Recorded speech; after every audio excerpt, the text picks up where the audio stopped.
This is a pelvic floor breathing technique. It can be really beneficial to connect with your pelvic floor muscles both during pregnancy and postpartum.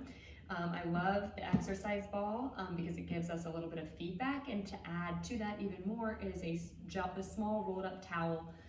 This is like a yoga towel that goes over your yoga mat, but whatever works that you have at home, you are going to place the rolled up towel just under the perineal area. So it's gonna be right between your legs there.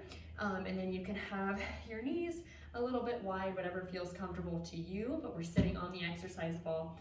So with every inhale, our diaphragm should come down as it contracts, and in return, it works kind of like a piston, where then your pelvic floor lengthens. So as you inhale, diaphragm contracts down, pelvic floor eccentrically lengthens, okay? So it goes down too. Then as you exhale, your diaphragm comes back up, and so your pelvic floor actually comes back up to its resting position. If we were actively working on contracting the pelvic floor, like if you think of like a Kegel or pelvic floor contraction, then we might focus on actually lifting up a little bit more. But naturally, with every inhale and exhale, your pelvic floor is going to lengthen and then come back up to its resting position. So that's what we're working on here. We're more thinking of that lengthening on the inhale, and then with an exhale, just letting it come back up to its resting position. So we're not doing a Kegel here. This is more of what we would call a reverse Kegel. So we are thinking of, rather than lifting up and in, we are thinking of kind of gently bulging the pelvic floor. So we're not bearing down as if you were like straining. We're not doing that. We're just gently thinking of letting the muscles go, lengthening the pelvic floor. So it can be really helpful to have feedback by placing a towel in the perineum.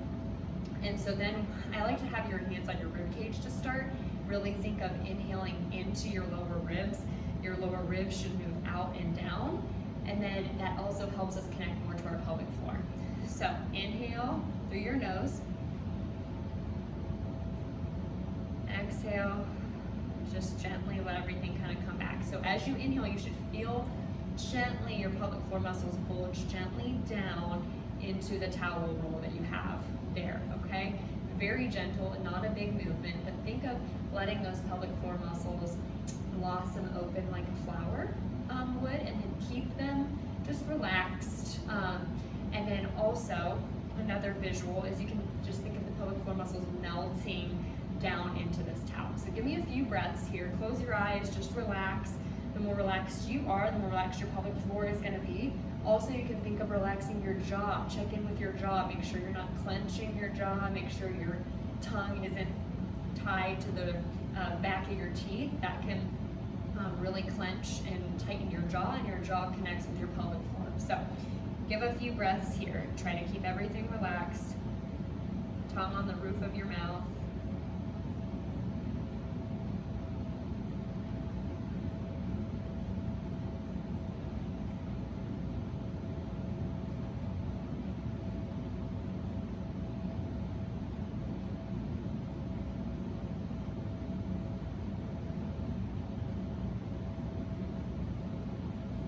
So see what you feel. You might have a hard time, and this can be a good exercise to work on to start to feel this. You can also practice in different positions, like maybe a child's pose. I have videos on that, child's pose, connecting to the pelvic floor, or other positions. Or please reach out if you have any other questions, or if you're having trouble feeling this exercise and feeling those pelvic